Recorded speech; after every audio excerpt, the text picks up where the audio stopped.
Dragonstruck, Part 1. Written by Kathryn M. Hearst. Narrated using AI.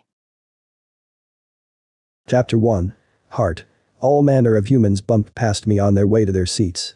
Weary business travelers, dreamy-eyed lovers, mothers with screaming children, who I prayed would sit far, far away from me. Don't get me wrong, it's not like I had anything against little ones. I wasn't a total jerk. However, high-pitched cries and supernatural hearing mixed as well as chalkboards and talons. The parade of humanity slowed to a trickle, and the window seat beside me remained blessedly empty. Not that I needed more legroom. An extra €1,000 had seen to that. But the last time I'd flown with the huddled masses, my roommate had recognized me. The guy had spent the entire 2 hours grilling me on everything, from the type of guitar I preferred, to how many groupies I'd banged. Needless to say, I loathe flying commercial airlines. At the front of the plane, a distinctly feminine energy caused me to break the cardinal rule of boarding. Never look the other passengers in the eye. Not even a stunning set of baby blues hidden behind cat's eyeglasses. The little brunette had this sexy librarian thing going on. Hair in a no-nonsense bun. A hint of makeup. And a white button-down tucked into a dark skirt. I couldn't see her feet. But I bet she wore black pumps. She was cute. But not my type. I was a Grammy Award-winning rock star. The woman on my arm, like everything I wore while performing, had to fit the brand. The brunette glanced from her ticket, to the seat numbers, and finally to me. I think I'm in the window. Keeping my head down, I mumbled, to be. Or not to be, that is the question, isn't it? She laughed at her own joke. Quoting Shakespeare. Maybe the chick was a librarian. I scowled to discourage any further communication and stood. Of course. She stared. They always did while they puzzled out where they'd seen my face. I'd tried to blend in with a business crowd by shaving my trademark 5 o'clock shadow, cutting my hair, and wearing a suit jacket over my button-down shirt and jeans. I'd even put on a pair of glasses. I called the look my Clark Kent disguise. Her carry-on bag looked as if it'd explode with the slightest provocation, but my eyes zeroed in on the bit of red lace caught in the zipper.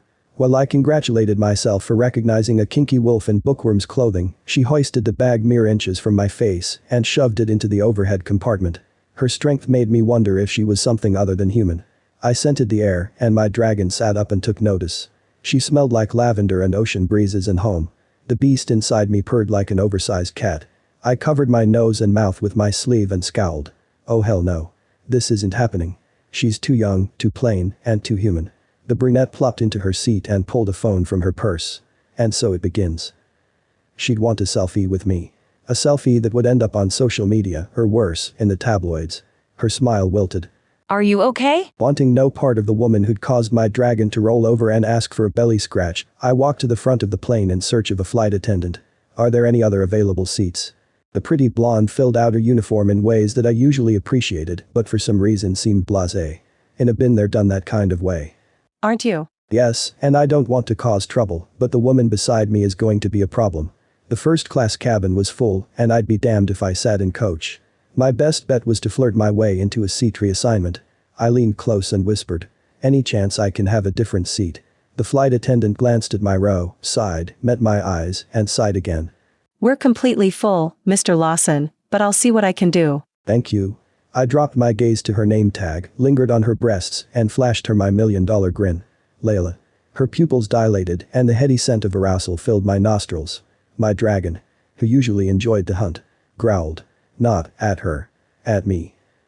He wasn't interested in the blonde. He wanted the woman seated in my row. I turned in time to catch the librarian covertly sniffing her armpits. She must have thought I'd scowled because her deodorant had failed. Crap. This is going to be a long flight. She cast me a quivering smile, lowered her chin, and put in her earbuds. I'm an arse. My dragon roared his agreement. I hadn't meant to make her uncomfortable. Or hurt her feelings. But I'd done just that. I returned to my seat and leaned into her space. Would you like a photo? She either hadn't heard or chose to ignore me. Before I could ask again, the flight attendant approached our row. You'll have to put that away. Once again, the woman beside me didn't respond. Excuse me, miss. The flight attendant leaned across me and touched my roommate's shoulder. No electronic devices during takeoff. I pressed my head against the seat to put some distance between my face and the blonde's breasts. The librarian startled and pulled a bud from her right ear. I'm sorry, I didn't hear you. What did you say? Pressing even closer to me, the blonde said. No electronic devices during takeoff. Oh, I didn't realize. This is my third leg. I didn't have an issue on the first 2 flights. Her cheeks colored an adorable shade of pink. Images of her head thrown back, lips parted, eyes closed, and the same rosy color on her face flashed through my mind. This time, my body reacted, along with the dragon. What the hell? Be that as it may. This is my aircraft. My rules. The flight attendant's gaze dropped to my lap, and a knowing smile curved her lips. There aren't any empty seats. I'll ask someone to switch with you after we reach our cruising altitude, or you could take my jump seat if it's too unbearable. I startled when her fingers grazed my thigh. I'd brought this on myself, but damn, I'd met junkies with more self-restraint. I'm good here.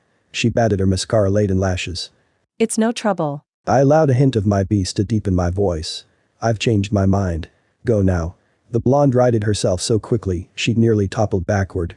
Once she'd regained her footing, she gave me a curt nod and cast a quick glare at my roommate. Press the call button if you need anything. Fastening my seatbelt, I said. I won't, but thanks. The librarian had scrunched herself as close to the wall and as far away from me as possible. The pang of regret thrummed through me like a misstrummed G chord. Though I had good reason for keeping people at arm's length, I hadn't meant to hurt her feelings. Where are you coming from? She opened her mouth to reply, but she clamped it shut when the plane picked up speed. Hands gripping the armrests, she closed her eyes and gritted her teeth. Her fear hit my nostrils, and the damned dragon struggled to reach her. The beast had behaved like a lunatic since she'd walked on board and showed no signs of stopping. I hadn't felt this out of control of my other nature since puberty. Against my better judgment, I rested my hand on her sleeve. Relax. I fly all the time for work, and I haven't crashed yet. Her eyes widened. Why would you say the C word now? I only knew one C word. One I rarely used outside the bedroom. The mere thought of the librarian on a mattress had me rock solid once again. What the heck is going on with me today? Chapter 2. Eilís. I'm going to die, and this guy's the last person I'll ever speak to. Why couldn't I have sat next to a nice old woman, or a firefighter, or a priest? I'd nearly done cartwheels down the hall when my boss had assigned me to the research team in the Skerries. However, my joy was short-lived. In order to get from Atlanta to the Shetland Islands, I would have to fly, not 1, but 3 flights, 3 takeoffs, 3 landings, 3 chances to die in a flaming ball of metal, and then I'd have to survive hours on a boat in the North Sea. I would have turned down the assignment had my roommate, Sarah, not convinced me to get a prescription for Ambien and upgrade my seats to first class. Her plan had sort of worked. I'd slept during the first leg from Atlanta to Heathrow, still drowsy. I dozed off and on from London to Glasgow. However, I hadn't taken another dose before my last flight, for fear I'd be too loopy to find my way to the harbor, or worse, fall asleep and wake up in Timbuktu.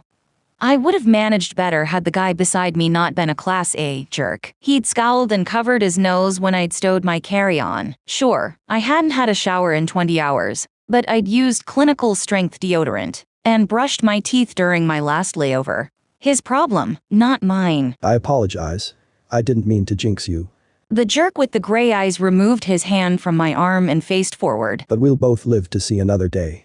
I had 2 seconds to enjoy his voice before the landing gear left the ground. Certain death had come for me. I dug my fingers into the armrests. He grinned the sort of grin guys gave hysterical women, the nonverbal equivalent to mansplaining. Relax. It'll be over before you know it.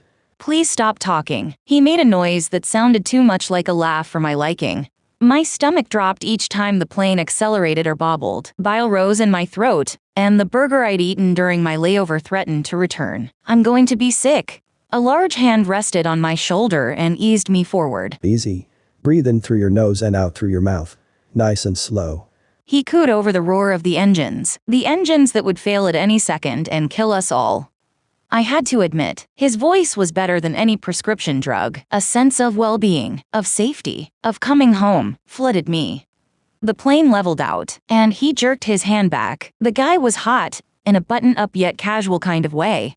He looked like any other rich and successful businessman, but something about him felt off. His storm cloud gray eyes were too serious for someone who'd flirt with a flight attendant. Then again, maybe not. I'd seen plenty of women use their looks to get what they wanted. Why not a guy? He certainly had the resources to pull it off. I risked a glance in his direction. Thanks for helping to calm me down. No problem. I didn't want to wash vomit off $2,000 Italian leather boots. Ignoring his comment, I snatched my phone from the seat pocket, put my earbuds in and cranked the volume. Screw the flight attendant. I needed a distraction. The guy tensed as if waiting for a throat punch.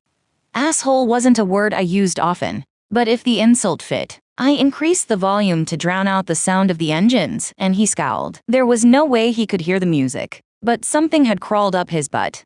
I rested my head back, closed my eyes, and let the melody of my favorite song wrap around me like a warm blanket. He shifted in his seat. Are you enjoying yourself? I pretended not to hear him. He nudged my shoulder and stared until I removed one earbud. I don't think this is funny. The growl in his voice sent a shiver down my spine. A shiver I couldn't interpret. My brain warned me to tread lightly, but other parts of my anatomy responded in a very different manner. I crossed my arms to hide my hardened nipples and forced a smile. What are you talking about? He motioned to my phone. Fine, I'll turn it down. I put the bud back into my ear and adjusted the volume. The guy continued to stare. Seriously, what's his problem? Oh, come on. There's no way you can still hear it. His eyes widened for a half a second, then he grinned and nodded. No, it's fine. Forget I said anything.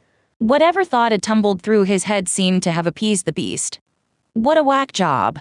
Once again, I closed my eyes and focused on the music. Solstice, my favorite band, had an otherworldly sound that I loved. They'd managed to marry haunting lyrics with rock guitars and traditional Celtic instruments, like bagpipes, flutes, and mandolins, to create a unique sound. 5 songs later, a different flight attendant took our dinner orders. Unlike in Coach, the food in the front of the plane wasn't terrible, and it came on dishes instead of plastic containers. I often volunteered with an environmental group, fighting to bring awareness to the planet's growing garbage problem. I appreciated the real plates and silverware. The guy took a gulp of his whiskey. What were you listening to? A band called Solstice. I sincerely doubted he'd ever heard of them, but I'd play nice as long as he did. He cocked one brow and stared as if waiting for me to continue to the punchline. I glanced at his crisp button-down shirt and expensive jacket. They're probably not your style. He choked on his drink. What makes you say that? I waved in his general direction. I don't know. You look like more of a traditional music guy. He turned his body toward me. Like what? Big band and jazz. I couldn't tell if I'd offended or amused him. More like radio rock. Solstice is played on most mainstream rock stations. I do believe their latest album had 4 #1 hits. And won a Grammy. His eyes narrowed, but a slight grin softened his expression. True. But I prefer their older stuff. They're walking the line between staying true to their roots and selling out. He sucked in a breath. I disagree. Just because a band's successful doesn't mean they've sold their souls or degraded their music. I brought my hand to my mouth to prevent laughter from spilling out. I'm Eilís. He opened his mouth to reply, but paused and shook his head. Nice to meet you. Is that Eilís with an E or an A? An E. My cheeks heated. Most people said my name is Eilís. Or Ellis. Not only had he gotten it right on the first try, he'd made it sound like a naughty promise. This guy is serious trouble. Chapter 3. Harte. I found myself in the most bizarre situation of my life. And that's saying a lot coming from a rock star, dragon shifter, who spent 1 month out of the year guarding an invisible magic island. As such, I did what any modern guy would do. I pulled out my phone and took to Twitter. Hive mind. On a plane discussing my music with a woman who doesn't recognize me. Hashtag clueless at 50,000 feet. The replies poured in. Some fans suggested I introduce myself, while others devised ingenious ways to mess with her head. I, of course, decided to have a little fun. So Eilís, what's your favorite Solstice song? I took a bite of my yellowtail teriyaki and smiled. I'd had better fish, but this wasn't half bad for airplane food. She tapped her finger to her lips. It's hard to choose, but I'll go with Harte's song. The title's a cheesy play on the lead singer's name, but the lyrics are beautiful. Good choice. What do you think it's about? I had to hand it to her. She'd chosen one of our more obscure tracks. She knew her stuff. With the exception of my face, of course. She took a large bite of her vegetarian lasagna, likely to give herself time to think. On the surface, it's about Harte's longing for home. But beneath that, he's longing for something else, something deeper, like a simpler life. I sat back in my seat. I'd written the song shortly after the band started touring. I had been homesick all right, but not for Eileen Dragonstruck, the island where I was born. I longed to turn the clock back a couple of centuries to a time when the world was smaller. I like that one, too. She nodded and continued to pick at her dinner. I'm sorry, I didn't catch your name. I froze. If I gave her my real name, the fun would end. Plus, I didn't enjoy embarrassing women.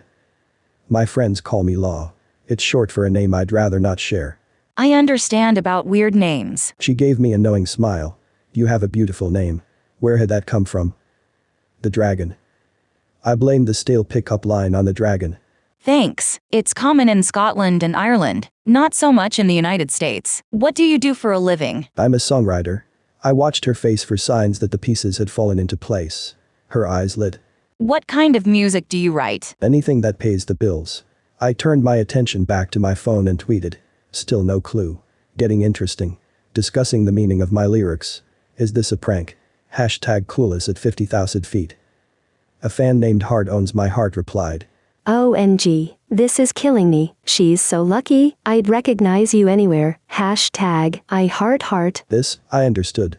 I had fans from 9 to 90, but my Twitter followers were mostly female. Crazy, besotted, females. Who professed their devotion in sweet and sometimes terrifying ways. I liked a couple dozen tweets and slipped my phone into my jacket pocket. Turning to my roommate, I said, I can't place your accent. It's part Southern, part New England, and something else. Where's home, Eilís? I grew up in Savannah, did a stint in the Navy, and attended Cornell. Now, I'm a pharmaceutical botanist at the Centers for Disease Control in Atlanta. She pushed her glasses higher up the bridge of her nose. Gone was the woman who spoke of music like a long-lost lover, and in her place was a scientist. Impressive. I had a vague idea of what her career entailed from her title, but wanted to know more about this odd creature. What exactly does that involve? Her chin rose and a different kind of fire lit her eyes. Eilís loved her job. Basically, I study the medicinal qualities of plants. But my focus is on ancient Celtic medicine. My graduate thesis was on ancient druidic healing practices. Not much is known about the Celts because they didn't record their history in writing. But you'd be surprised what's been passed down generation to generation. If her not recognizing my face had surprised me, the new information had shocked the ever-loving shit out of me. I knew all about ancient druidic healing practices. Hell, I knew more than a few ancient druids personally. I see. The space between her brows wrinkled. Sorry, I'm not only a science nerd, I'm also a history buff. My dragon, who'd purred ever since I'd struck up the conversation, tested the confines of his cage. Namely, my flesh and bones. The beast sensed her distress and wanted to calm her. Careful to avoid touching her skin, I rested my hand on her sleeve. Never apologize for your passion. You're doing important work, curing diseases and such. Thanks, but I'm not doing anything real yet. I'm on my way to my first field research assignment. Her cheeks flushed. She dipped her chin and put the buds back into her ears. I waited until the flight attendant cleared away our dishes before I pulled my cell out and checked Twitter. Told her I'm a songwriter. How can she not know? Hashtag clueless at 50,000 feet. Eilís offered me one of her earbuds. What kind of instruments are they playing in this part? I've researched it, but can never get a straight answer. They're playing their normal instruments. The effects you hear are produced in the studio. My hand brushed hers and a jolt of electricity shot through my veins. My dragon responded by battering its way to the surface. Uncertain if I'd manage to prevent my irises from bleeding to silver, I bowed my head to avoid meeting her gaze. Eilís rubbed her fingers where I'd touched her. That was one heck of a static shock. Excuse me. I must check my emails before we land. My voice came out harsher than necessary, but I needed the conversation and the flight to end. If our first skin-to-skin contact had caused me to have to wrestle my dragon into submission, I didn't dare risk another touch. I didn't have time for a girlfriend, let alone the kind of relationship my dragon wanted with a pretty human. I turned my attention to my phone. Welcome to the Twilight Zone. She had me listen to my own music. Don't want to embarrass her. 30 minutes to go. Get me off this plane. Hashtag clueless at 50,000 feet. As we made our final descent into Lerwick, I asked the flight attendant for a pen and wrote a note on a napkin. Eilís. It was a pleasure to meet you. It's not every day I come across a fan who doesn't recognize my face. If you'd like to attend a concert, send your contact information to my assistant through the band's website. I'll leave instructions with her to reserve seats for you and a guest in the VIP area. Remember what I said. Never apologize for your passion. Harte Lawson. Once the fastened seatbelt sign turned off, I stood and pulled her bag from the overhead compartment and set it on my seat. Thank you. It was nice meeting you, Law. Eilís glanced from her carrion to me. She opened her mouth as if to say more, but dipped her chin. You, too. I hiked my bag higher on my shoulder, pressed the note I'd written into her hand, and headed for the exit. Did you just give me your number? She called after me. I stopped in the aisle and looked back. Big mistake. Everything about her, from the hint of pink on her cheeks to the curl of her lips, made me want to pull her aside and have a conversation about her travel plans. My dragon roared his agreement. All the more reason to run. Goodbye, Eilís. Chapter 4. Eilís. I'd earned my doctorate from Cornell University, but there were days when I had absolutely no common sense. Today was one of those days. Sitting in a bathroom stall, the one place in an airport that provided a modicum of privacy, I read the note for the 5th time. Harte Lawson. How had I sat beside Harte, freaking Lawson, for over 2 hours and hadn't recognized him? I needed chocolate, and a warm blanket, and my best friend. Shoving the letter in my bag, I dialed Sarah. Hey, did you make it to Bury? The sound of her voice took the edge off my nerves. Just landed, still have a ferry and a taxi to go. You're not going to believe what just happened. I relate every awkward moment of my time with Harte. She gasped. You're serious? How is it even possible? You've made a part-time job of staring at the man's pictures. I'd asked myself the same question repeatedly. He looked different, clean-shaven, haircut, Superman glasses. He pulled a Clark Kent. What? The woman in the next stall cleared her throat. You know, Superman's glasses wearing alter ego Clark Kent. Sarah laughed. Why are you on the phone? You should go after him. He's long gone. Besides, he didn't offer to meet me or anything. Just free concert tickets. I emerged from the stall and faced a line of women waiting to use the bathroom, offering an apologetic smile. I washed my hands and hurried out of the ladies' room. So what's he like? Honestly, he was confusing. At first, he was a complete ass, but then he seemed to warm up. It's probably my fault. I mean, how awkward must it have been for him? I made him listen to a song he wrote about himself. Sarah giggled. Only you, darling, only you. I glanced at the clock and frowned. Crap. I'm going to miss the ferry. I'll call from my room tonight. Promise me you'll get a selfie when you see him again. I most definitely will not see Harte Lawson again. Lightning doesn't strike twice. Call me later. Sarah laughed and disconnected. I seriously doubted I'd run into Harte, but if I did, I wouldn't screw it up. Again. Lightning struck again on the ferry to Bury. Harte Lawson sat a few tables away.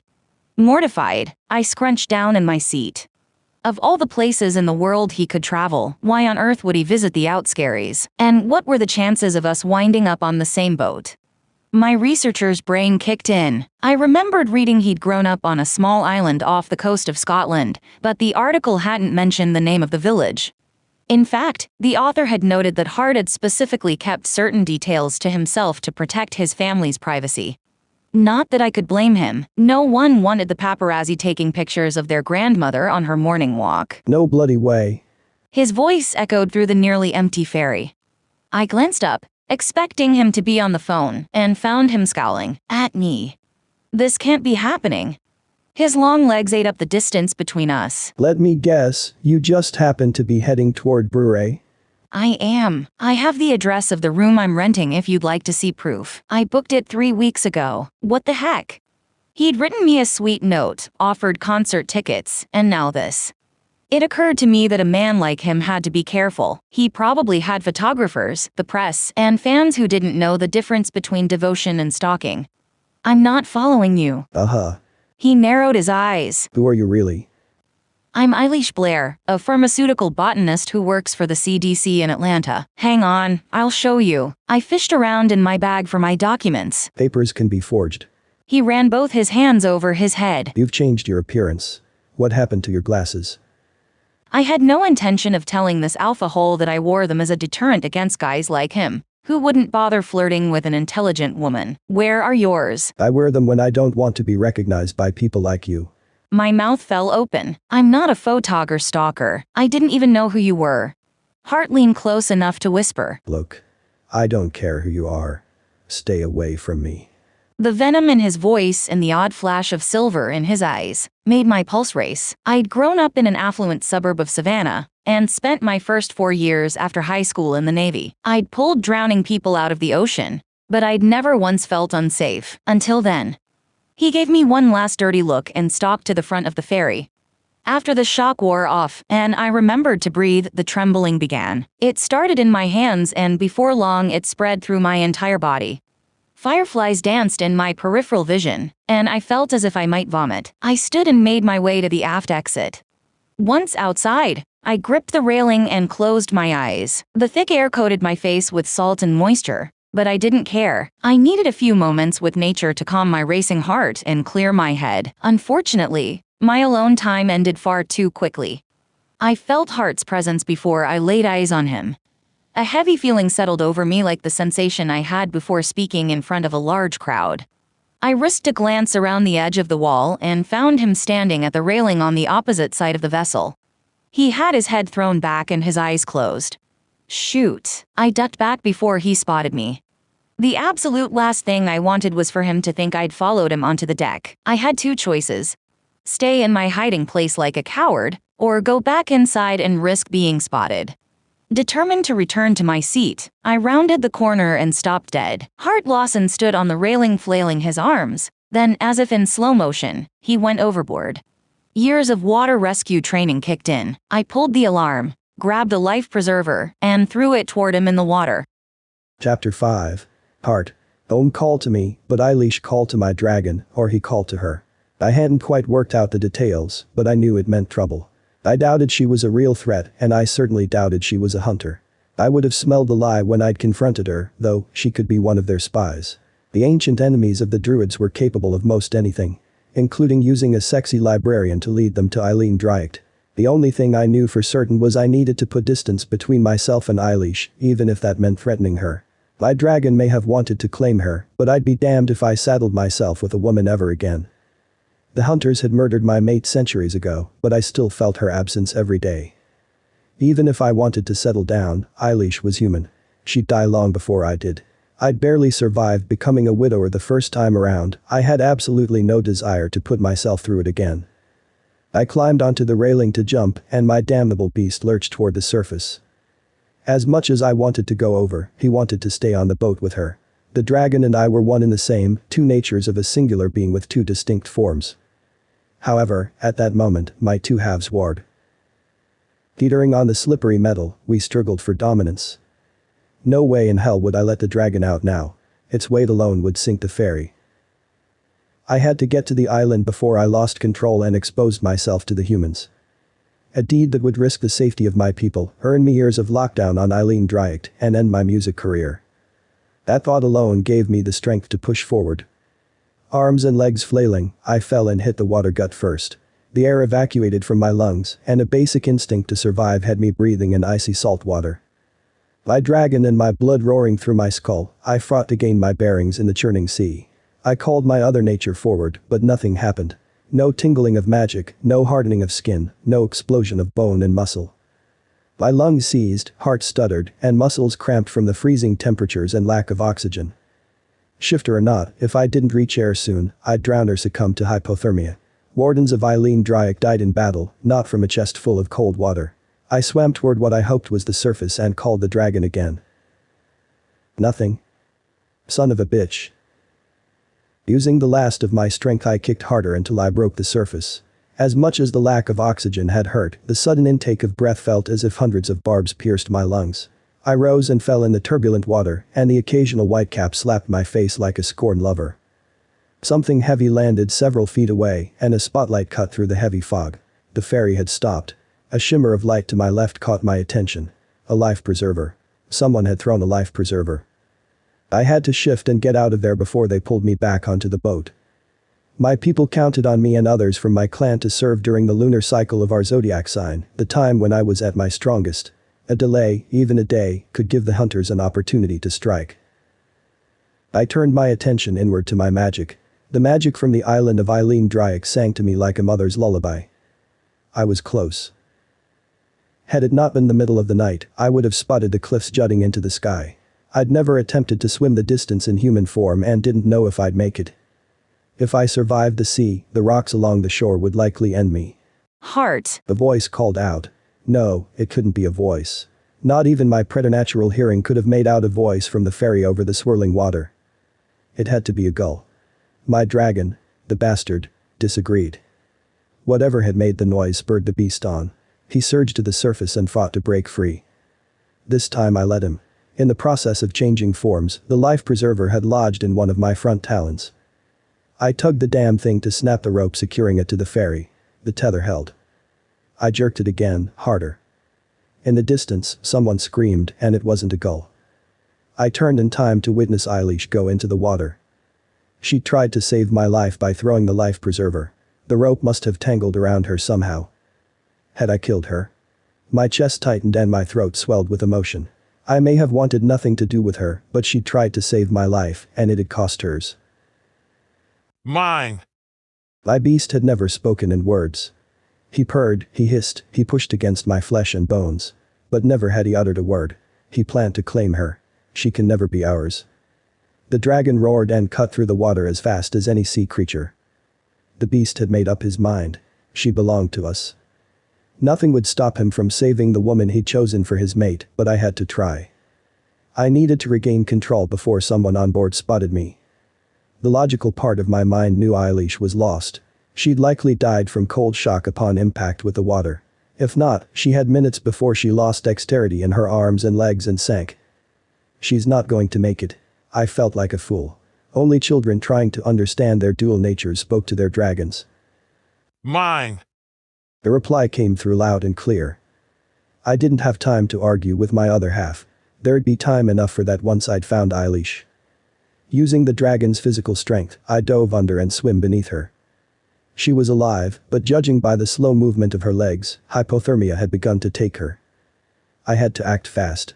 Moving toward the surface, I grabbed her with my back talons and shot from the water. One of the spotlights from the ferry skimmed over my tail but didn't stop. Thank Allah for small miracles, but now, I needed a big one. Once I reached a fog hanging over the water, I shifted Eilís to my front paws and cradled her to my chest. Dragons ran hot, but I had no way of knowing if my body heat would be enough. I had to get her to dry land and in front of a fire. Eilís Blair was the closest shore, but our laws forbade humans from setting foot on the island. Once she crossed the magical barrier that protected my people from the outside world, the druids would decide her fate. Even if they spared her life, they'd likely forbid her from ever returning to the human world. A chance at life is better than certain death. Eilís stirred, and my heart stilled. I didn't know her well, but I doubted she'd react calmly to a dragon, roughly the size of a city bus, carrying her through the sky.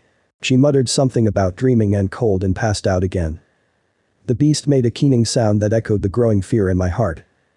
I held my breath in my lungs until they burned for want of oxygen, then curled my head and exhaled the heated air over her tiny form. Eilís huddled closer to my chest, which pleased my dragon immensely. The hum of magic surrounding the island grew louder. I'd done it. I'd saved the life of the woman who tried to save mine. A few more yards, and we'd enter the more temperate climate of Eilís Blair. I'd plead her case to the druids. They'd take the word of a warden. The human female was no threat to the inhabitants of the island. In fact, her knowledge of plants and medicines could be an asset. We're almost home, Eilís.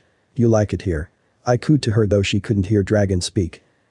I heard the shot a half heartbeat before pain lanced through my right wing. I faltered and veered to the side. The barbs of a harpoon ripped my flesh, but I knew they'd hold. I'd been so preoccupied with Eilís that I'd failed to notice the hunters in the boat below. But they damned sure noticed me. Hunters here? So close. How? To my knowledge, they didn't know the location of the island. To make matters worse, my wing began to tingle, a distinct tingle that I'd encountered twice in my life. Death weed poison. Harpoons were the least of my problems. If I didn't flush the wound and get the antidote fast, I wouldn't live to see the sunrise. I had two choices. Keep flying and risk them reeling me in like a flying fish, or shift and risk Eilís and myself in a fall. I decided to do both. Using the trajectory of my body to gain ground, I dove at an angle toward the sea. With any luck, I'd cross the barrier and shift a few feet above the water. Turns out, I didn't need to worry about the poison.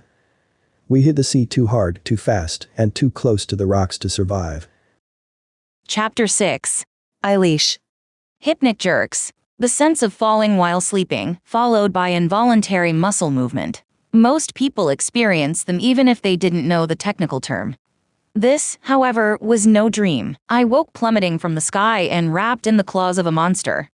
Before I could draw the breath to scream, the creature holding me vanished. Harte Lawson, lead singer of my favorite band, and my least favorite person on the planet, crushed me to his chest. We hit the water with the force of a rocket breaking the sound barrier. The shock of the collision had me gasping for air. Seawater filled my nose and mouth and settled in the bottom of my lungs. My survival instincts had me swimming for the surface, but the weight of my clothing weighed me down. Harte ripped the heavy wool from my shoulders and tugged me in the same direction as the bubbles. I managed a quick gulp of air before a wave crested overhead. The force of the water tore me from his grip and sent me tumbling. Without sunlight, navigating up and down became impossible in the churning water. I curled into a defensive posture to protect my head and let the wave take me. When the movement slowed, I kicked for the surface again. The sea roared from all directions as my body lifted and fell at the whims of the surge. My military instructors had taught me to follow the direction of the waves to reach the shore, but these had no discernible pattern. Not to mention, I wasn't alone. Harte, I called out to him several times without receiving a reply. I rose on another wave, only this time it crested over my head and propelled me forward. When the violence of the movement stopped, a familiar peace settled over me. A sense of serenity replaced the sounds and pain and fear. I could stay here, stop fighting, and give myself over to the sea and drift off into the darkness.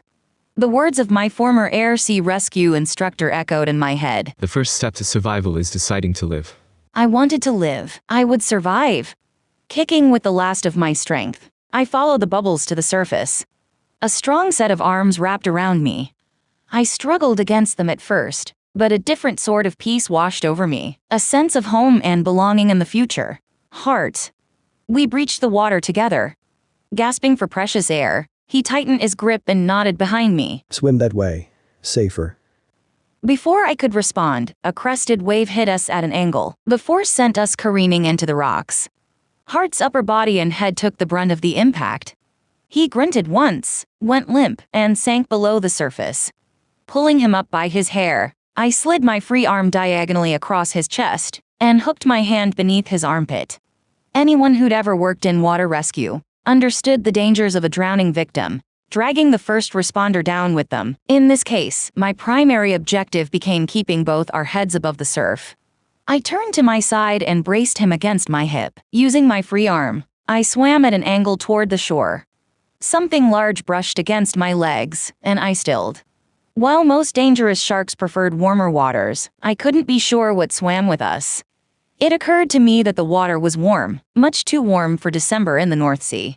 That's impossible. I must have passed the point of feeling the cold. Still, I've spent too much time in the water to still have control of my limbs. Before I could puzzle out the anomaly, the fish rammed into me with enough force to toss me and Harte into the air. I sucked in a breath and held it.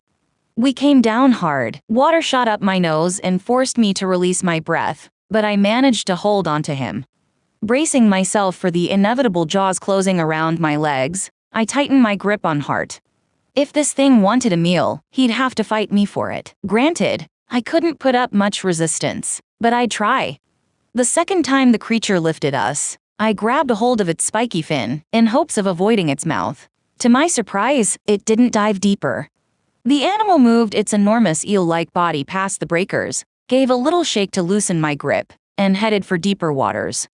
Holding Harte, I kicked as if to swim, but my feet brushed against the ocean floor. Whatever the heck that thing was, it had saved our lives. Nothing made sense. I remembered going over the railing on the ferry. While out, I'd hallucinated or dreamed of a dragon.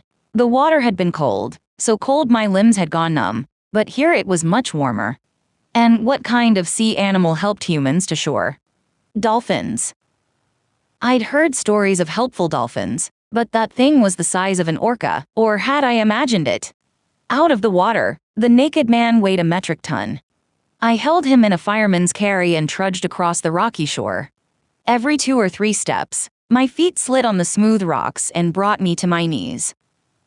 I'd lost both my shoes in the water, Not that sensible pumps were all that sensible on slippery stones. Exhausted, I managed to reach a sandy area behind a boulder.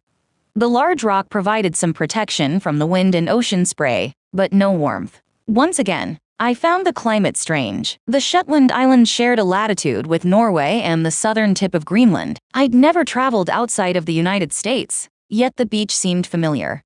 The moon gave enough light for me to see the striations in the rock. It wasn't a boulder at all, nor was the sarsen stone native to this part of the British Isles. In fact, the monolith was made of the same silicified sandstone ancient people had used to create formations like Stonehenge. Harte, can you hear me? I pressed my fingers to his neck and detected a strong pulse. He didn't stir. No surprise, he'd cracked his head against the rock hard enough to be heard over the waves. I prayed he'd wake with nothing more than a headache, but that would take a miracle. He needs medical care, but where were we? I stood and scanned the deserted beach for lights in the distance. The emptiness of the land sent a shiver down my spine. Coastal areas in the United States were prime real estate. It was unusual to find a stretch of waterfront property without a house or hotel. This place had nothing. Nothing but cliffs. Cliffs. I bet the town is above us. The thought gave me a ray of hope, but I had a problem. Without a light source, I couldn't see well enough to climb a footpath. We were stuck on the shore until morning. Harte muttered in his sleep. It's all right, we're safe. I knelt beside him and brushed his hair from his face. The same jolt of static I'd felt on the plane arced between us. Odd, all things considered. Now that my adrenaline had worn off, I felt every scratch and scrape. My muscles ached and my head pounded, likely from swallowing too much salt water. The mere thought had me holding my midsection. Harte and I would need fresh water soon, or we'd suffer from dehydration. I shook my head before my mind went too far into things that could kill us land. We're going to survive this. Harte opened his eyes and moved his hand as if he'd attempted to lift it. Eilís, come. I laced my fingers with his. Stay still. You have a head injury and a fever. I'll find help after the sun rises, but we're safe for now. Poison. Shoulder. He continued to mumble in Gaelic, and his face went slack again. I eased him to his side, and the odor of necrotic flesh filled my nose and clung to the back of my throat. Sand coated a wound the size of a man's fist at the base of his shoulder blade. Flashes of memories filled my mind. Plants with purple berries, yellow blossoms, and an earthen mug. The images made no sense. I scrambled to stand, but my vision warbled until I had to sit back down. A female voice ordered me to sleep, but we were alone on the beach. She commanded me to sleep again, and I realized the voice had come from inside my head. Part of me wanted to resist the command from God, or my subconscious, or wherever it had come from, but my body refused to cooperate. I curled against Harte and drifted off.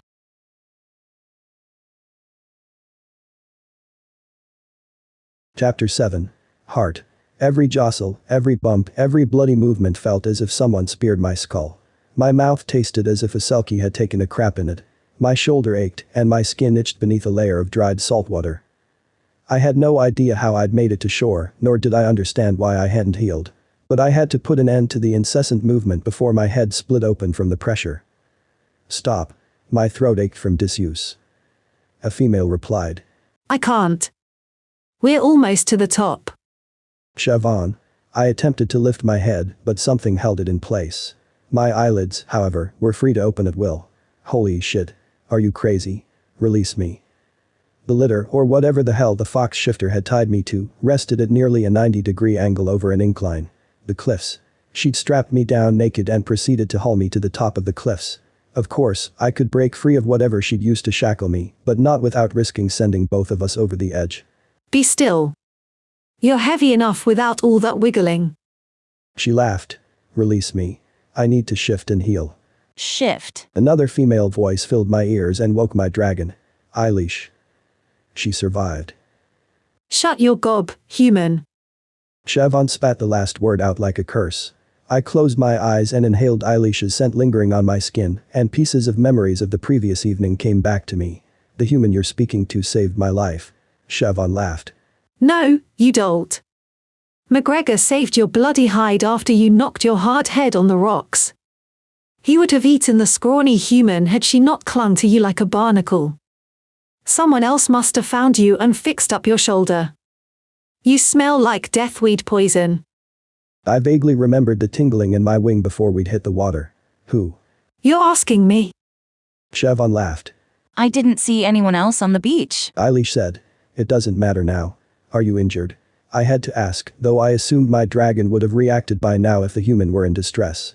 Dehydrated and confused, but I'm okay. She sounded winded but strong. She'll live long enough for the druids to decide what to do with her. Siobhan grunted and hauled the litter onto flat ground. A rustling sound, followed by falling rocks, and a cry from Eilís had my dragon dangerously close to the surface. He worried over the human, and I worried over my pounding head. I desperately needed to change forms and heal before facing the druids.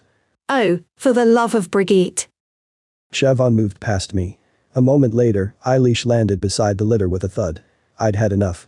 After the hell of the previous 24 or so hours, I was in no mood to deal with the cranky fox shifter. Drawing a sliver of magic to the surface, I snapped the straps of leather tethering me to the litter. Your eyes. Eilís's hands flew to her mouth, but her gaze remained fixed on my metallic silver irises. Siobhan nudged my good shoulder. You may as well change and get it over with. She's a slow one, but she'll figure it all out soon enough. What's she talking about? Eilís glanced from the fox shifter to me. Only she didn't stop at my face. She studied my bare body like a reference catalog until color bloomed on her cheeks. I'd felt her gaze move down my chest as if it were a tangible thing, and my body responded. Turning my back to the females to hide my erection, I spoke to Siobhan. You brought a litter, but it never occurred to you to bring clothing. And spoil the view? She set her hand on my shoulder and lowered her voice. You know how much I love. I've missed you, Harte. The young female knew better than to tempt a warden so close to their lunar month. Clan Birch would come into our power at midnight. Wardens gained not only physical strength during their cycle, but also fertility. My dragon growled, and so did Eilís. Siobhan narrowed her eyes at the human and turned back to me. McGregor was watching the hunter's boat and saw the attack. You're weakened because of the poison on the harpoon. Since when do they have access to deathweed extract? Let alone, know to put it on their weapons. A chill shot down my spine. Considering the plant only grew on Eilís Blair, it meant one of my own people had given it to them. That's news to me, but last night. It's looking like they knew where to be finding you. I leaned closer and whispered what I hoped was the truth. Eilís isn't a hunter. Siobhan shrugged one shoulder and ran her fingertips down my chest. Before I could get my primal side under control, my dragon roared and snapped his teeth at the fox. The female dropped to her knees and canted her head to the side to expose her neck. My beast might have appreciated the act of submission, but I didn't buy it. Young or not, Siobhan had made her feelings for me known years ago. The girl claimed to be in love with me, but I suspected she saw me as her ticket into the human world. I motioned to her. Go. I'll escort Eilís to the grove. The damnable female shifted into a fox, shook her bushy tail, and scampered off. Wide-eyed, Eilís stared after her. She just did you. Where are we? Am I dreaming? Barely wishing I had clothing to cover myself, I took her by the shoulders and waited until she met my eyes. We are on an island in the North Sea called Eilís Blair. You won't find it on a map. It's hidden from the mortal world. The inhabitants here aren't human, even if they appear so. She nodded, but I doubted she'd understood a word I'd said. Her cheeks had lost their color, and a layer of sweat broke out across her brow. I'm delirious from dehydration. I gave her a firm shake. Eilís, you must listen to me. I'm telling you the truth. This island is sacred to my people. Most humans are forbidden here. I must present you to the druids and plead your case. She blinked and met my gaze. Something I'd said had gotten through to her. That fox woman. She seemed to think they'd kill me. I wanted to drop her at the druid's feet and forget I'd ever laid eyes on her, but my dragon had other ideas. A need to comfort her, to tell her everything would be alright, to claim her, rose up in me. The words fell out of my mouth before I could stop them. I'll do everything in my power to protect you. Eilís stared as if I'd spoken in another language. The mild rejection helped to clear my mind. Tell me the truth. Are you a hunter? She furrowed her brow. My dad used to hunt, but I've only ever shot beer cans or targets. I hung my head and spoke to my beast. This is exactly why we can't have her. She will never understand our world. He purred his response. I understood, I did. Part of me wanted her. Unfortunately, it wasn't only the scaly fire-breathing part. Harte. I shook my head. I'm not talking about men in camouflage, shooting deer for sport. I'm referring to those who seek to eliminate otherworldly creatures and magic. No. Up until. She motioned to the area where Chevon had shifted.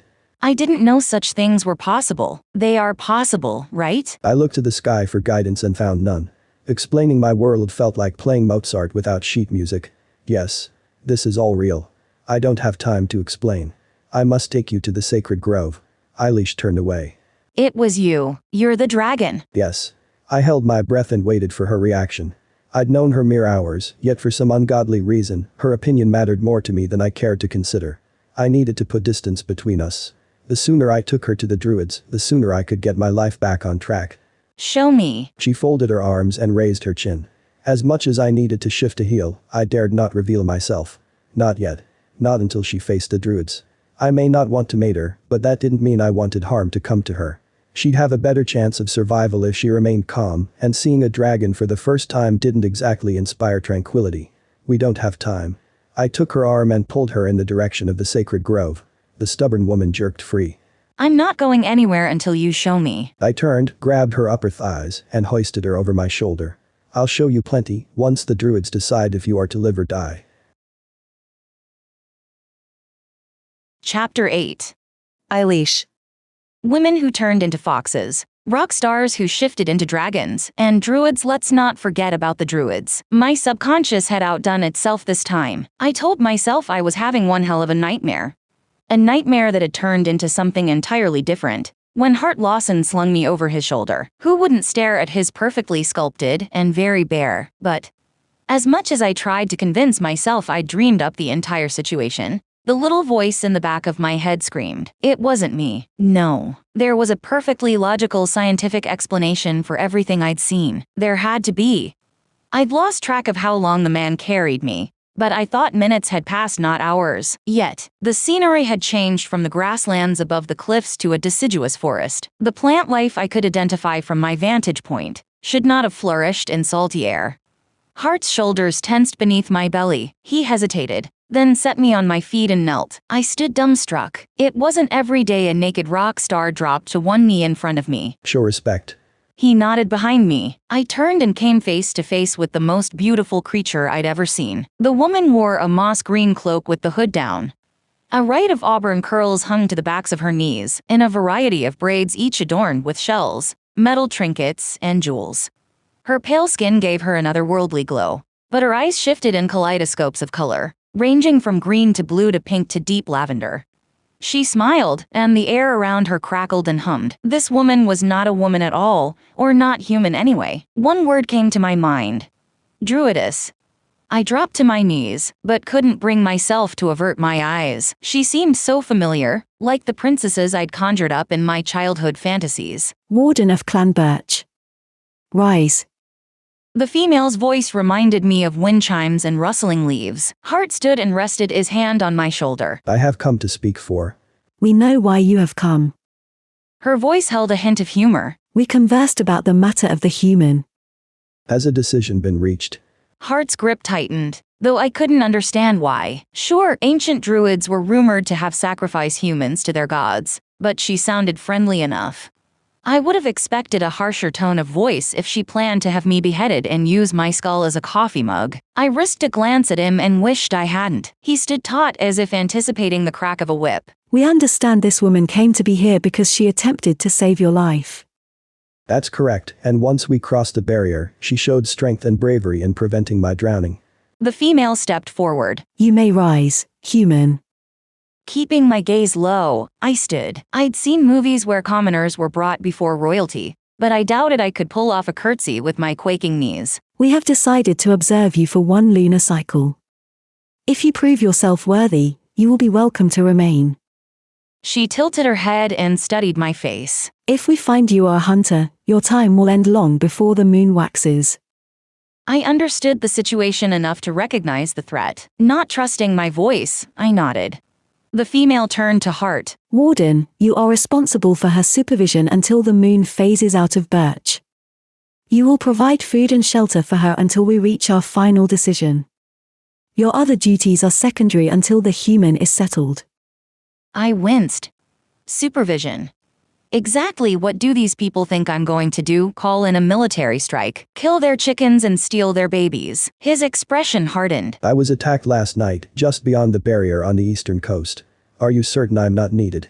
The druidess pressed her lips into a thin line. She either disapproved of his news or his questioning her decisions, perhaps both. Be that as it may, your priority is the human. There are others who can defend Eilís Blair from our enemies. Do you need healing? No.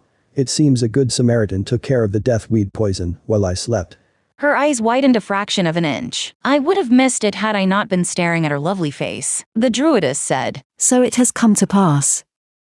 We have a traitor in our midst. His grip on my shoulder tightened. It appears so. I will inform the others. She glanced at me and smiled, but spoke to Harte. We shall find your savior and thank them properly. Until then, you are to remain with the human woman. Harte released me and bowed, though his movements were stiffer than before. Thank you for your mercy. The druidess canted, her head turned and vanished into the forest. My lungs squeezed shut, and my heart raced. The tree canopy seemed to lower, pressing tighter. I want to go home. I'm afraid that's impossible. He reached for me, but seemed to think the better of it. I put my hands on my thighs and bent at the waist, forcing myself to breathe in through my nose and out through my mouth. I tried to stave off the panic attack, but it was no use. I couldn't stop shaking any more than I could blink away the fireflies in my peripheral vision. As he'd done on the plane, Harte eased my shoulders forward. Breathe. Slow. In for 3, out for 3. You're safe. On an island full of creatures, I focused on a memory of my parents at Thanksgiving. Dead or alive, I'd never see them again. My family, my friends, my job, all of it was lost to me. The druidess hadn't shown mercy at all. Harte pulled me into an embrace. Eilís, listen to me. No harm will come to you here. You're under my protection. Part of me wanted to settle into his arms, but I wasn't the type of woman who did well under supervision. My parents had grounded me for a week once, and I'd nearly lost my mind. I thrived on working. The idea of being locked in Harte's house made me twitchy. Did he even have an actual house? Didn't dragons live in caves? I could not live in a cave. I pulled away from him. I'm a fan, remember. I know your tour picks up at the end of January. Who'll protect me then? We'll cross that bridge when the time comes. Right now, I need a shower, some clothes, and a hot meal. What's deathweed? What did she mean when she said someone had betrayed you? He scratched the stubble on his jaw and shook his head. There are some things best left unexplained. But I'm a botanist. Which is why I'm not keen to share the information. Fine. Whatever. You don't trust me. I get it. Lead the way to my cell. I held my hands out, as if waiting for him to slap cuffs on me. He lowered his brows. I have no intention of locking you away. You heard Esmeralda, you need to prove yourself useful. And how exactly do I do that in a place I don't understand, with creatures I thought only existed in fairy tales? Harte motioned to the area around us. Eilís, look at where you are. Tell me what you see. I studied the birch trees, with their graceful white trunks and delicate branches reaching toward the sun. At first glance, they seemed unremarkable beautiful, but nothing special. Then it hit me. The trees, like the druidess, hummed as if they conducted electricity. I pressed my hand to the paper-like bark, and a current of energy seeped into my palm. I feel something. What is it? The aches and pains in my body began to fade, and then I heard it. A song as soft as a lullaby. Though my brain rebelled against the notion the tree was healing me, something deeper and more primal inside of me believed. Magic. Harte pressed his forehead to the tree and closed his eyes. Esmeralda's magic resides in this grove. I don't understand. I had a sinking feeling I would utter those words 100 times a day while on the island. Yet a part of me I hadn't known existed felt at peace. This strange place felt like familiar, like I belonged, like I'd finally come home. The druids and the trees have a symbiotic relationship. No one knows if the magic originated in the trees or with the druids, but they are inexplicably linked. This is why I'm here. It is my sacred duty to guard both the druids and the groves during my clan's lunar cycle.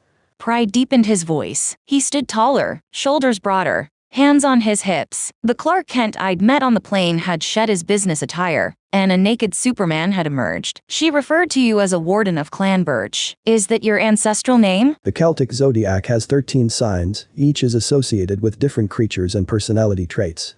I was born under Birch Moon, so I am of Clan Birch. I'd spent years researching druidic practices and had never heard of a Celtic zodiac. What are the personality traits of your clan? We are called the Achievers. We're charismatic leaders who can charm the horns off unicorns. He smiled, and for the first time it lit his eyes. What's your birthday?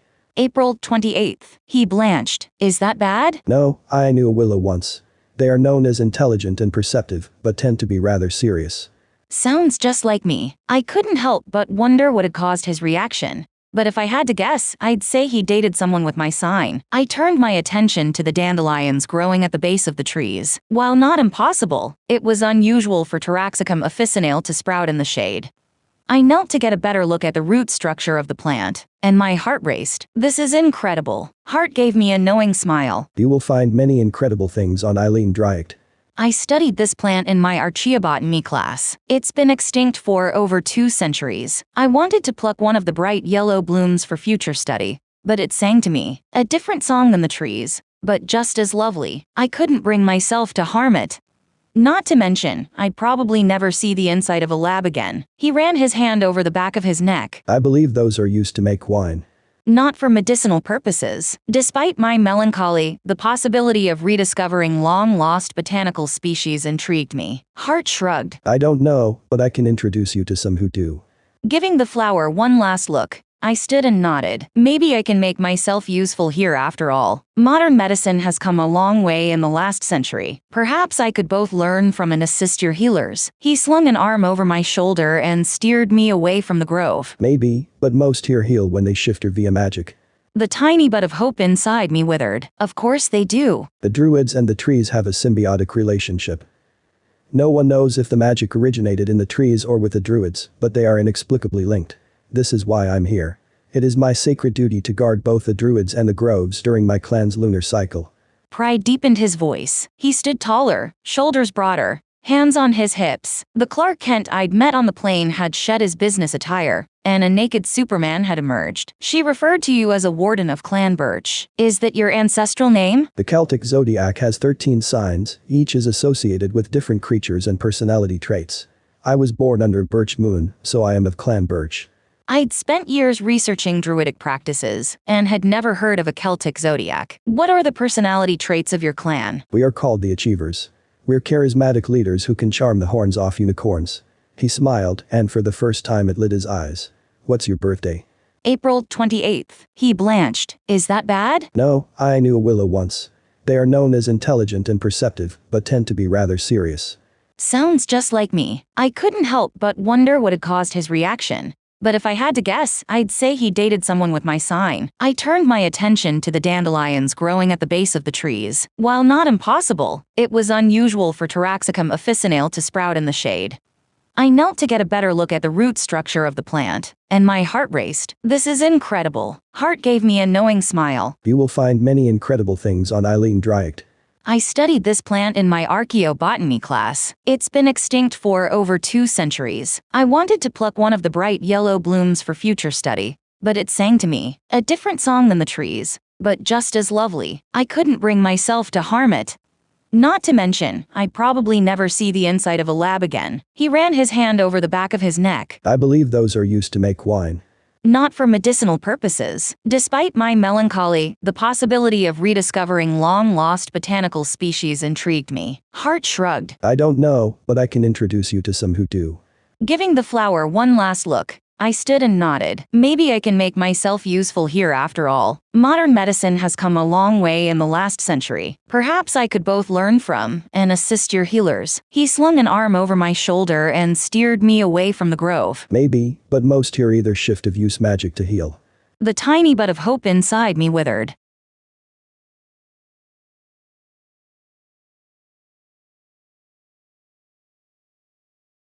Chapter 9. Harte.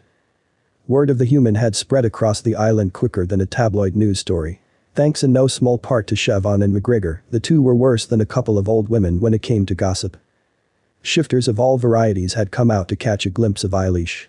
Some hid in the forest, while others gawked or shouted racial slurs at her, but it seemed like half the damned island had lined the road to my home. I'd grown used to fame in the human world. I had ways of dealing with the paparazzi and droves of fans, like security teams and limos on standby to whisk me away from the crowds. I'd never needed such nonsense on Eilís Blair because most of the population didn't give a damn about the outside world. Those who knew of my fame thought I was going through some sort of attention-seeking phase and would snap out of it. I noted those bold enough to make their hatred of humans known. Maybe you should use my sweater like a loincloth or something. Eilís said. They aren't staring at my arse. It's you they came to see. I regretted the words as soon as they rolled off my tongue. Oh. She folded her arms and curled in on herself. Eilís had suffered enough trauma for one day. She didn't need my pissy attitude on top of everything else. She hadn't asked for a babysitter for the next 28 days, but here we were. What were the druids thinking when they turned her over to me? There are racists in every culture. Unfortunately, you're the minority here. Eilís sniffled and wiped her eyes. Her distress had my beast roaring his disapproval to the point I feared I'd lose control and shift. I lowered my voice. Do you still want to see my dragon? My place is a ways off. It's probably best if we fly. She eyed me and shook her head. As you wish. The dried salt water and blood on my skin itched, my head ached, and shifter or not, I seriously wanted a pair of jeans. I should have taken the blonde flight attendant up on her offer to change my seat. Tell me about the hunters. Her question pricked my already strained nerves. Not here. She stopped walking. If this is going to work, I need to understand what I'm up against. I leaned closer. They're cold-blooded killers. Lucky for you, they aren't interested in humans. If I were you, I'd be more concerned about the people watching and listening to this conversation. She glanced up with wide eyes. I could smell her fear, which meant those who'd come out to get a look at her could too. Reeking like prey on Eilís Blair would get her killed far quicker than falling into the North Sea. Stay put.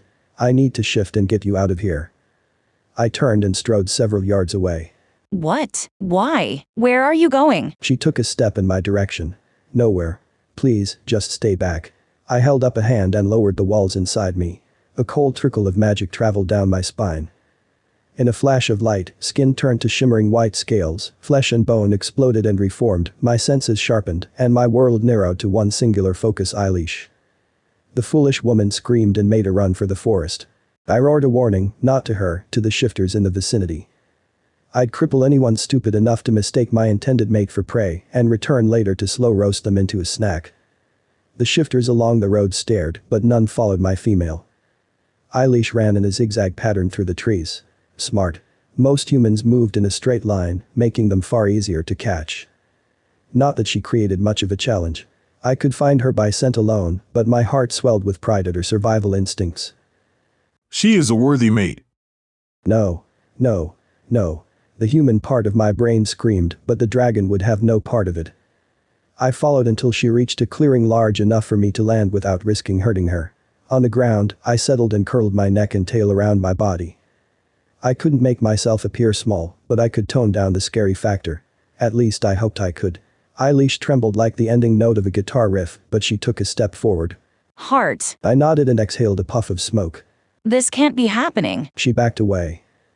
My reptilian brain wanted me to snatch her in my claws and carry her away to my lair. Thankfully, her proximity had calmed that side of myself enough to regain some control. I purred, soft and low, and waited for her to come to me. It took far longer than I would have liked, but she inched her way closer. She turned her body sideways and held out her hand. Don't eat me, okay? I'd like very much to taste every square inch of you. The thought deepened my purr. Eilís jumped back and glanced around the clearing. Who's there? I shook my head. No one had come upon us. I would have smelled them from yards away. You're safe with me. Her mouth fell open. Are you speaking to me? You can hear me.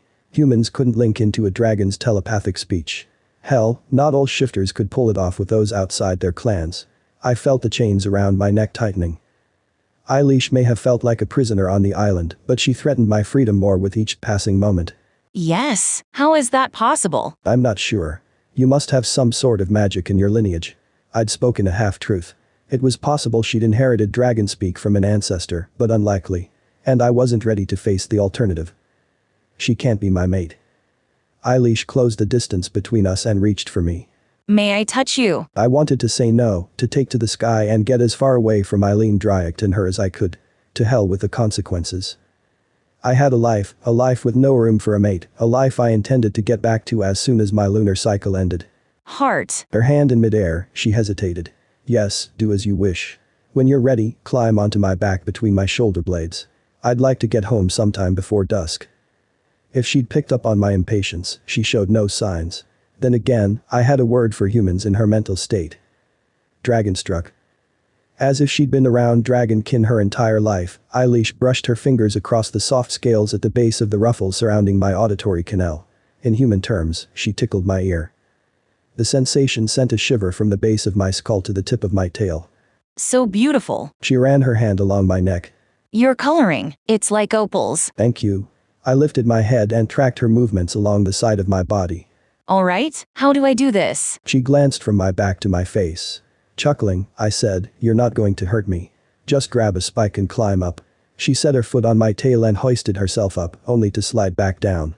You make it sound far easier than it is. I can't help it, you're tiny, even by human standards. Sensing her second attempt would end like the first, I shoved my muzzle under her arse and gave her a boost. Big mistake. Her scent hit my nostrils like a harpoon in the groin, and for once, my dragon wanted to retreat and allow the man to have a go at her. Eilís gasped and swatted at me with as much effect as a kitten attempting to move a boulder. Personal space. Harte, personal space. I waited for her to settle, stood and stretched. You'll be safe where you are, but you may want to hang on. Wait, that's a contradictory statement. You'll find I'm full of contradictions. True words had never been spoken. Eilís had my dual natures battling it out. I took to the air before she had time to chicken out.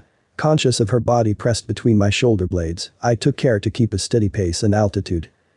No sense in scaring her off flying on our first attempt. Eilís laughed. She freaking laughed and cuddled against me as if she'd ridden hundreds of times. Her reaction thrilled me and deepened the pit in my stomach. I was screwed. Enjoying yourself? This is incredible. Her voice carried on the wind like a melody. I thought you were afraid of flying. She laughed. Only landings and takeoffs. But this is different. I can't talk to an airplane. Are you up for some aerial acrobatics? No, but I'm curious. What exactly did you mean when you said you wanted to taste me?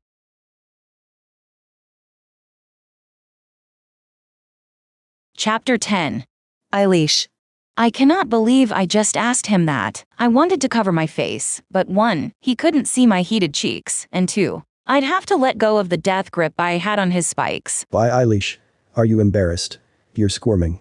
Harte's voice and laughter filled my head. I would never get used to a dragon speaking directly into my head. I'm pleading the 5th. Yep. I wanted to leap from his back and plummet to my death. I was a science nerd, a bookworm, not the type of woman who came on to men. Harte veered to the right and soared higher. This is the eastern side of the island. The village below is called Bryn. There are larger towns and cities in the south. This region is more sparsely populated. The mountains are beautiful. My parents had taken me to the Appalachians once when I was in middle school, and I'd fallen in love with the rugged terrain. It seemed like lifetimes since I'd gone on a family vacation. Memories of my childhood blurred my vision. They're small compared to the most mountain ranges, but there are some fantastic hiking trails. His voice grew softer. Is something wrong? I was thinking about my family. I swallowed past the emotion clogging my throat. I'll never see them again, will I? Never is a long time. Harte dipped closer to the sea. I blinked the salt spray from my eyes and focused on a large opening in the cliff. My heart sank. He headed for a cave, a freaking cave. I'd never see my family again, and I'd be living in the Stone Ages with a dragon. Duck your head. He stretched his neck and tucked his wings. One moment we flew through the sunlight. The next we were immersed in total darkness. We emerged through an opening in the ground and into a meadow the likes of which I'd only seen in paintings. Heather, ranging in color from purplish magenta to lavender, covered the expanse and continued up the sides of the rolling hills. The sight stole my breath, and the nagging feeling that I'd been here before overwhelmed me. If you're one of those who dreams of running barefoot through fields of heather, don't. The ground is soft like a bog, and the plant itself will chew your feet to hamburger.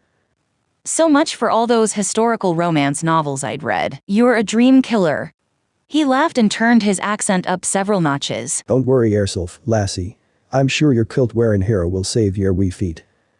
Images of a photo spread I'd seen in Rolling Stone, featuring the members of Solstice in kilts, flashed through my mind. I'd stared at those pictures. More specifically, I'd stared at Harte in those pictures for hours. Whoa. Those must have been some seriously smutty books. He landed with a dull thud. I had a horrible suspicion I knew the answer before I asked. He'd either felt the heat pooling between my legs, or smelled it. Neither idea thrilled me. Why do you say that? No reason. He lowered his massive body to the ground. No reason. I climbed down and turned toward the house. Only house didn't do the place justice. I'd been so busy fantasizing about Harte's legs, I hadn't noticed the structure. It looked as if a traditional Irish cottage and a Franklin Lloyd Wright masterpiece had a sprawling, multi-level love child. Heavy stone walls created a solid feel to the home, but sheets of glass, wooden beams, and decking gave the place a modern feel. A crow's nest jutted from the top story and probably offered amazing views of the coastline. Weathered copper-colored metal replaced straw thatch on the roof and added a touch of whimsy. None of the components should have gone together, but as a whole, they worked in perfect unison to create a home as unexpected as its owner. Do you like it? Harte, the man, stood beside me with a grin that I couldn't read. He looked almost shy, odd considering he'd spent the last day without clothing. I love it. It's modern but traditional at the same time. The stone walls bordering the front yard drew my attention. I had the sensation of déjà vu, but it probably came from the hundreds of photographs of cottages I'd seen when researching the area. His expression brightened. I've owned it since I was a lad and added on to the original structure over the years. Come inside. I'll give you the nickel tour after we've had a chance to clean up and get some food in our bellies. I followed him toward the house. While this beat the heck out of living in a cave, I couldn't help but miss the tiny apartment I shared with Sarah. We'd spent days in IKEA picking out everything from the furniture to the kitchenware. In the end, we'd created a cozy space that reflected both our tastes. I doubted anything about Harte's sprawling estate felt cozy. I was wrong. The moment I walked through the side door, the smell of stew cooking and firewood burning greeted me. The same stonework and beams from the exterior graced the interior of the kitchen and a small sitting area. Dried herbs hung from a rack alongside copper pots and pans. I half expected to find Grandma Lawson knitting in the corner. What I didn't expect was the drummer of Solstice wearing an apron. Harte motioned to the guy. Eilís, this is Ian. Ian, Eilís. Pleasure to meet you. The bearded redhead offered me a smile and Harte a smirk. What the hell, dude? Put some clothes on. Nobody wants to see that. He glanced down as if he'd forgotten his current state of undress. Yeah, we're going upstairs to get a shower. Ian cocked a brow. Separate showers. I added before anyone got any big ideas. Nice to meet you too. I'd shake your hand, but I'm filthy and smell like a dead whale. Ian's blue-eyed gaze traveled the length of my body. You smell like salted caramel, and I, for one, appreciate filthy women. Harte growled. Not a playful sound. Not a groan. An honest-to-goodness growl that caused the hair on my arms to rise. Ian held his hands up, lowered his head, and took a step back. Message received. I glanced between the men. What message? Ian opened his mouth to reply, but snapped it shut. Thanks for cooking, but I'm sure you have other things to attend to at your place. Harte's voice had turned icy. Is it true, what they are saying about the hunters off the coast? Ian untied the apron. Harte glanced at me before turning back to his bandmate. Yes. I took a harpoon to the wing. That's why Eilís and I crash-landed in the ocean. A harpoon, but you flew here. I recalled him saying something about shifting and healing, but I hadn't thought to ask for details. Then again, I'd suffered from information overload since I'd arrived on the island. Wait, was that what caused the puncture wound? Yes. You and I will sit down and have a long conversation soon. I promise.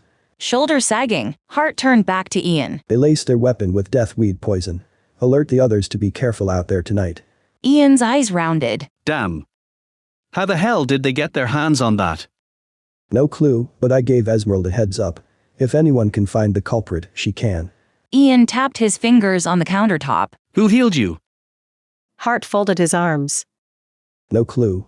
Someone bandaged me up when I was passed out. I would have woken if someone moved you. I left out the part about cuddling with him for warmth. You'd be surprised what mild hypothermia, swallowing 10 gallons of seawater, and hauling 220 pounds of muscle out of the ocean can do to a person. You were probably out cold. Harte chuckled. I'd gone from one male-dominated career to another. I'd learned how to stand up to men who spoke down to me because I lacked a penis. Actually, I wouldn't be surprised. I spent 4 years working air-sea rescue in the Navy. Ian turned his head to hide his smile. My apologies. Harte stared as if he had something more to say, but glanced away. The drummer cleared his throat, likely to break the tension. I'd rather you be the one to report the attack to the other wardens at the briefing. I won't be there tonight. Esmeralda made it clear Eilís is my primary duty. No shit. He looked at me as if I'd suddenly become more than a set of breasts and a pretty face. I'd understood what they said, but I'd missed the meaning. I'd majored in botany, but I'd taken enough biology classes to understand pack behavior. Harte was clearly the dominant male, as he'd been with Chev on that morning. The growling seemed to be a more civilized version of peeing to mark his territory, but when had I become Harte Lawson's territory? Better question. How did I feel about that? As if he'd heard my thoughts, Harte took my hand and led me up a flight of stairs. The den, my study, and 2 guest rooms are on this floor.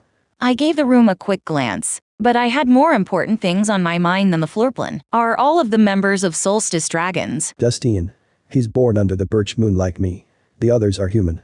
He motioned for me to go up a spiral staircase. That's why he's here at the same time as you. You're both on duty this month. I reached the top and stopped short. The sky had turned from gray to streaks of color, ranging from peach to dark purple. Harte moved behind me and rested his hand on my hip. I love the face you make when you're awestruck.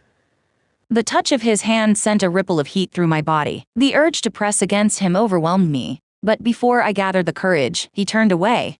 Standing with his back to me, Harte cleared his throat. You're in the room on the right. It has a private bath. I'll be through the double doors in the master. Don't try to run, Eilís. I'll hear you before you reach the 2nd floor. Any thought of pressing any part of me against any part of him ended with the not-so-gentle reminder of my situation. I need clothes. There's a robe in the closet and toiletries in the vanity drawers. He stopped toward his bedroom. I'll come and get you when I'm ready to have dinner. I opened my mouth to tell him I'd rather eat in my room, but he slammed his door before I could form the words. His Dr. Jekyll and Mr. Hyde behavior had worn thin. I might be a mere mortal, but I refused to allow some overgrown lizard to boss me around. And I planned to tell him so once I didn't smell like seaweed.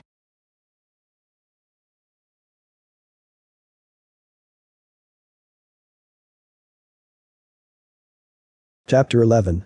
Harte. My shower ranked at the top of my favorite places in the world. The walk-in had enough space for 5 people, multiple heads that sprayed from all directions, and a built-in sound system, but none of that mattered.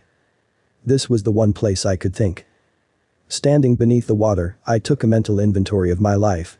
I'd always prided myself on not becoming one of those morose rock stars that bitched and moaned about how hard they had it. I'd lived long enough to know I was blessed. Eventually, I'd have to give it all up before the humans started to notice I hadn't aged. I'd lay low for several decades and reemerge as the next big thing. Music was as much a part of me as the dragon. I loved what I did. The fans. The songs. The thrill of walking onto a stage and pouring my soul out for the world. When it all became too much, I'd return home to Eilís Blair and let my dragon stretch his wings. I had more wealth than I could ever spend. Bandmates that were like brothers to me. And all the women a man could want. Unlike most of the inhabitants of the island, I'd chosen to walk the line between the 2 worlds, taking the best of each and fashioning a life that most would envy. More importantly, I had my freedom, which was more than I could say for Eilís. Through no fault of her own, she'd stumbled into an impossible situation. An impossible situation my raging libido had made more difficult. What had I been thinking, flirting with her? Despite what my dragon or my libido wanted, I had no intentions of taking her as my mate, but I could make things more comfortable for both of us. We had 28 days before I would fly to London and rejoin my bandmates. 28 days under the same damned roof, seeing her, smelling her, touching her. I'm not going to spend them fighting with her or the dragon. I'm too old for that nonsense. She knows the score, knows I'm leaving. I'll give her the time of her freaking life until then. Now that I had the Eilís situation settled, I turned off the water and went into my closet for 2 pairs of pajama pants and t-shirts. What kind of a prick insisted a woman wear a bathrobe to dinner? I'd give Siobhan a call and ask her to bring more suitable clothes for Eilís in the morning. Until then she'd have to make do with mine. I brushed the fuzz from my teeth, put a comb through my hair, and headed to the guest room. Eilís, I've brought you some PJs. I got nothing. No reply. No sound of running water. Nothing. I tried the knob. But she'd locked the door. Knocking, I called out to her again. Come on, Eilís. Open the door. Silence. I would have heard her go down the metal stairs. But the room had a balcony. It was too high off the ground for her to have jumped, but she'd surprised me before. Though McGregor had helped. It had taken a hell of a lot of strength to pull me from the shallows and away from the water.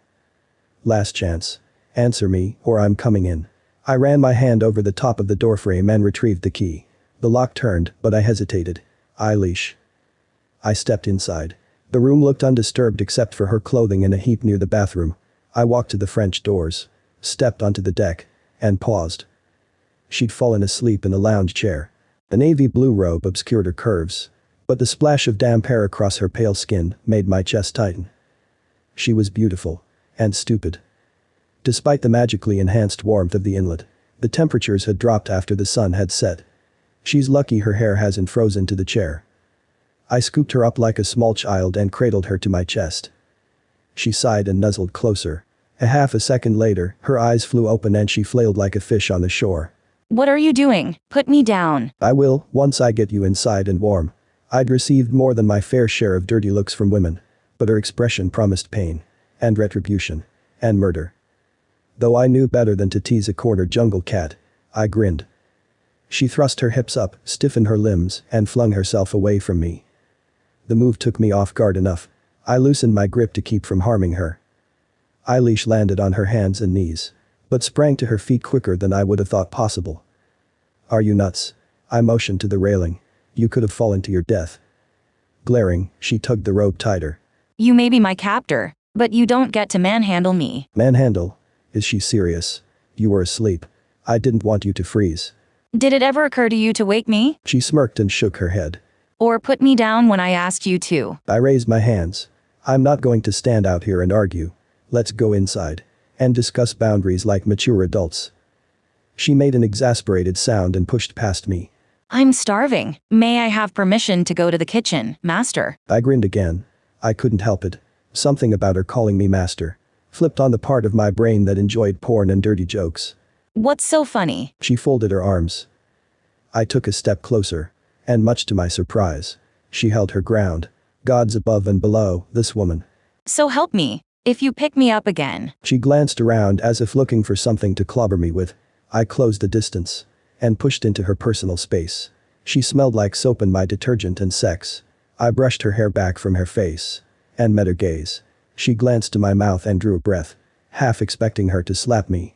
I leaned down and brushed my lips across hers. The moment I touched her, I knew it wouldn't be enough. The kiss, as chaste as it was, had ignited the part of my soul that created music and poetry, the part that I kept locked away from the world, even as I belted out my innermost thoughts to packed stadiums. Harte. Eilís pulled away. This is a bad idea. We barely know each other, and you're leaving in a couple of weeks. I stared, not comprehending. Her trembling voice and hands had betrayed her, as did her lips when she'd kissed me back. She wanted this. I knew it. She knew it. But she'd said no. I understand. I heard myself tell the lie, and forced myself to smile. Let's get you fed. Eilís hung her head. A war raged behind her dark eyes. A different battle than the one I fought. But they were two sides of the same coin. I wanted her until I had to go. She wanted me only if I agreed to stay.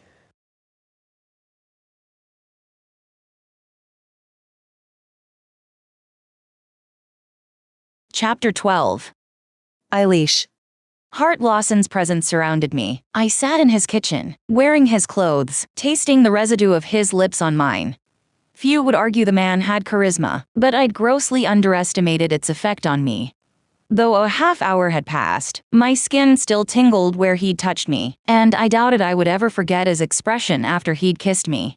The man should seriously consider a career in acting. Harte stood and went for his second helping of stew. Eilís, about what happened upstairs. I don't want to talk about it. I pushed chunks of meat and vegetables around in my bowl. Fair enough.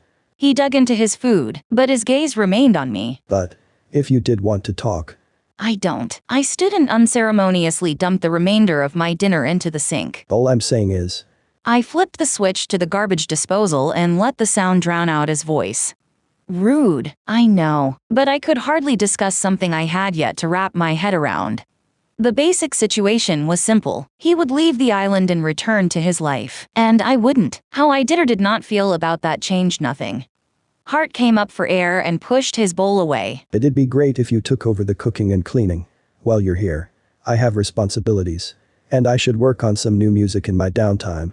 Cooking and cleaning? Was he for real? I could hardly boil water, let alone feed a dragon. Or a man with a dragon-sized appetite. Want me to do your laundry, too? He leaned back and clasped his hands behind his head. That'd be great. I have a badger shifter that comes in once a week. Nice lady. But it's probably best if you keep your distance. She's had a thing for me for years. And badgers are territorial. I should have expected someone like him to be a misogynist. I'd read enough articles about him to know he went through women, as most men went through socks. Think you can help me put the leftovers into a container? Or is that too much for you? He tilted his head to the side. I can bench press a minivan. I think I can handle a pot of stew. I folded my arms and gave him my best death stare. You sure? I mean, what if your penis gets in the way while you're rummaging through your Tupperware cabinet? He glanced away, furrowed his brow, and whipped his head in my direction. Oh. Ha. I'm not a male chauvinist. I'm in favor of equitable distribution of resources. What the heck does that mean? He carried his dishes to the sink and inserted himself into my personal space. I believe whoever is better at a task should do it, regardless of their gender. I stepped back until my butt hit the counter. That's crap. He set his hands on either side of me. His proximity made it difficult to breathe. Take lifting a heavy box. For instance, I'm physically stronger than you. It makes more sense for me to do the lifting. That doesn't mean you can't move the box or shouldn't move the box. Only that it takes less energy for me to do it. Whatever you need to tell yourself, Harte, but you assumed I was better at cooking and cleaning than you. I pushed him, but I might as well have been trying to move a block of granite. No, love. I thought you might enjoy having something to do. You strike me as the type who'd want to earn her keep. Besides, you know what they say about idle hands. He leaned as close as possible without actually touching me. I had to put some distance between us before I did something foolish like run my hand down his rock-hard chest to his rock-hard. Damn it, stop thinking about sex. Fine, but I'm warning you, my cooking skills aren't on par with Ian's. He flashed the same grin he'd worn on the cover of Maxim last September. Dragons aren't picky. We'll eat anything. The low purr in his voice made my body riot against my common sense. Thankfully, a knock at the kitchen door saved me from myself. Harte pulled back. Unfortunately, he remained far too close. Come in, Siobhan. I blinked and opened my mouth to ask how he knew she was outside, but he shook his head a fraction of an inch. I brought the human some clothes. The fox shifter stood with one hand on her hip, and a less than friendly expression on her face, an expression that changed the moment Harte turned toward her. Thanks, he motioned to the pot on the stove. Ian made stew if you're hungry. You started without me? She glanced from him to the food, and finally to me. The disappointment in her voice surprised me. While I didn't know her, I suspected a reaction was real. Harte winced and ran his hand over the back of his neck. Sorry, lass. With everything going on, I hadn't seen food since my last flight. Sit, please. I'll get you some stew. I busied myself with searching the cabinets for his dishes. Thanks, Eilís. He offered me an apologetic smile. No thanks. It isn't the same eating alone. Siobhan dropped a bag on the floor and her butt into a chair. After all these years, I still don't understand why you insist on traveling like a human. I could feel her glaring but chose to ignore it. I'd received her message loud and clear. Time and familiarity had given her a claim on Harte. Smiling, I turned to him. I'm beat. I think I'll turn in early tonight. He took my hand and tugged me toward him. Stay up a while longer. We can sleep in tomorrow. If looks could kill, my fingers would have withered and died. Siobhan's smile melted into a snarl. Where's Ian run off to? He had things to do. Harte rested his hip against the kitchen island. So you forgot all about our tradition and threw him out on his ass. I suppose you'll be wanting me to go too. She glanced anywhere but at me. He slung his arm over my shoulder. If you wouldn't mind, Eilís is right. It's been a long one. We'll do our welcome home party another night. Maybe tomorrow. My heart went out to the other woman. I hated that I'd ruined their plans and wanted nothing more than to leave the room. However, he seemed to need me to stay either as an excuse or a human shield, maybe both. I'm busy tomorrow. She narrowed her eyes as if daring him to ask her to leave. You wouldn't be avoiding me, would you now? Harte laughed, but his shoulders had tensed. Why would I avoid you? It's my 50th year.